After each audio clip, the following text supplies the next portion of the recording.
મિત્રો, આજે માત્ર લેવા પટેલ સમાજના આંગણે નહીં પણ કચ્છના આંગણે એક ખૂબ મોટો આનંદનો અવસર છે. કચ્છી લેવા પટેલ સમાજ એજ્યુકેશન મેડિકલ ટ્રસ્ટના આજે 25 વર્ષ સંપન્ન થયા છે ને એના ઉજવણી જ્યારે આપણે સૌ કરી રહ્યા છીએ ત્યારે ઉપસ્થિત પૂજ્ય મહંત સ્વામી, ઉપમંત સ્વામી, પૂજ્ય સર્વે સંતો, સાંખયોગી બહેનો અને વિશેષ આપણા સૌની વચ્ચે આજે ઉપસ્થિત જેમનું સતત કચ્છને માર્ગદર્શન મળતું આવ્યું છે, દરેક સુખ દુઃખના કાર્યમાં આપણી સાથે સહભાગી બનનાર ભારત સરકારના સન્માન્ય મંત્રી શ્રી આદરણીય શ્રી મનસુખભાઈ માંડવિયા સાહેબનું આપણે સૌ તાળીઓથી સ્વાગત કરીએ કે દરેક કાર્યમાં આપણી સાથે રહીને સહભાગી બન્યા છે.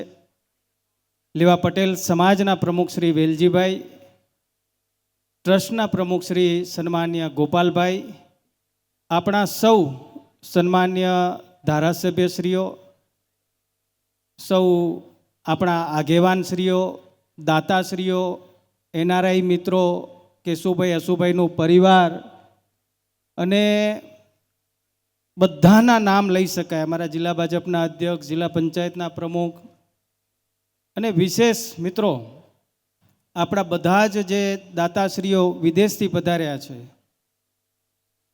અને આપ સૌ ભાઈઓ અને બહેનો, પત્રકાર મિત્રો, મેં કીધું એ રીતે 25 વર્ષ અહીંયા આરઆર સાહેબ છે, આરએસ સાહેબ છે, અરજણભાઈ છે, એવા અનેક લોકો છે સમાજના અને જેમના માધ્યમથી, સમાજના આગેવાનોના માધ્યમથી આની શરૂઆત થઈ. 2000માં કીધું એમ વસંતભાઈએ શરૂઆત થઈ અને 2001માં ભૂકંપ આવ્યો. સાહેબ, ભૂકંપ આવ્યો ત્યારે અમારા માટે કચ્છની અંદર સૌથી મોટી જો આશીર્વાદ રૂપ કોઈ હોસ્પિટલ બની હોય તો એ આ લેવા પટેલ સમાજની હોસ્પિટલ બની હતી. સાહેબ, હજારો અને લાખો લોકોના આંસુ આપણે કલ્પના ન કરી શકીએ સાહેબ, એટલી સેવા આ હોસ્પિટલના માધ્યમથી થઈ છે અને 25 વર્ષ આજે પૂર્ણ થયા છે. સાહેબ, આ સમાજે ઘણા બધા એવા કામો કર્યા છે કે એની કદાચ આપણે ગણના નહીં કરી શકીએ. જેમ મુંબઈના મહાજનો અને આ લેવા પટેલ સમાજ બંનેને યાદ કરીએ ને તો કચ્છના સુખમાં અને દુઃખમાં, જેમ ત્રિકમભાઈએ કીધું ને, કોઈ એવો પ્રસંગ નથી કે આ સમાજ કે આ ટ્રસ્ટ આપણને સહભાગી ન બન્યો હોય. આજે 18 વર્ણના લોકો આ હોસ્પિટલની અંદર લાખો હજારો લોકો આજે સારવાર લઈ રહ્યા છે. મિત્રો, હું સમાજના બધા જ દાતાશ્રીઓ અને વર્તમાન અને પૂર્વ બધા વડીલો અને આગેવાનોનો આભાર માનું છું કે 2 વર્ષ પહેલાં હસુભાઈ આપણી વચ્ચે નથી પણ એમના પરિવારના સહયોગથી, અન્ય બધા દાતા આપણા કે પટેલના સહયોગથી આટલી મોટી અમદાવાદ, રાજકોટ ન જવું પડે એવી ભવ્ય હોસ્પિટલ પણ કચ્છને કે પટેલ હોસ્પિટલ અર્પણ કરી. આદરણીય શ્રી મનસુખભાઈ માંડવિયા સાહેબ ત્યારે આરોગ્ય મંત્રી હતા ભારત સરકારના અને આદરણીય શ્રી પ્રધાનમંત્રી શ્રી નરેન્દ્ર મોદી સાહેબે આપણને વર્ચ્યુઅલી બધાને શુભકામના પાઠવી હતી.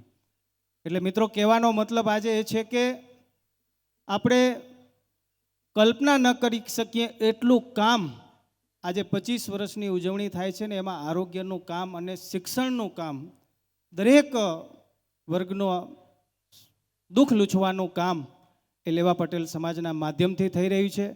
આજે ઉલ્લેખ કરીશ કે આજે 80% લોકો આ મંચ ઉપર વિદેશથી બધા આપણા એનઆરઆઈ મિત્રો આવ્યા છે. એમને સાહેબ તાળીઓથી વધાવો. બધા આ હોય છે ને તો જ આપણે બધા આ કાર્યો કરી શકીએ છીએ. એટલે 80% લોકો જે અહીંયા બેઠા છે બધા, આ બધા વિદેશથી આવેલા આપણા બધા જ એનઆરઆઈ મિત્રો, આ સમાજના બધા આગેવાનોને પણ ખૂબ ખૂબ અભિનંદન આપી અમારું સ્વાગત સન્માન કર્યું તે બદલ પણ હું સમાજનો આભારી રહીશ. આદરણીય શ્રી વસંતભાઈ, બધા હું સ્થાનિક બધા સમાજના આગેવાનોના નામ લઈ શકું પણ સમયની મર્યાદાના કારણે હું બધાને ખૂબ હૃદયથી અભિનંદન આપું છું, ધન્યવાદ કરું છું. આપ સૌનો આભાર. ધન્યવાદ.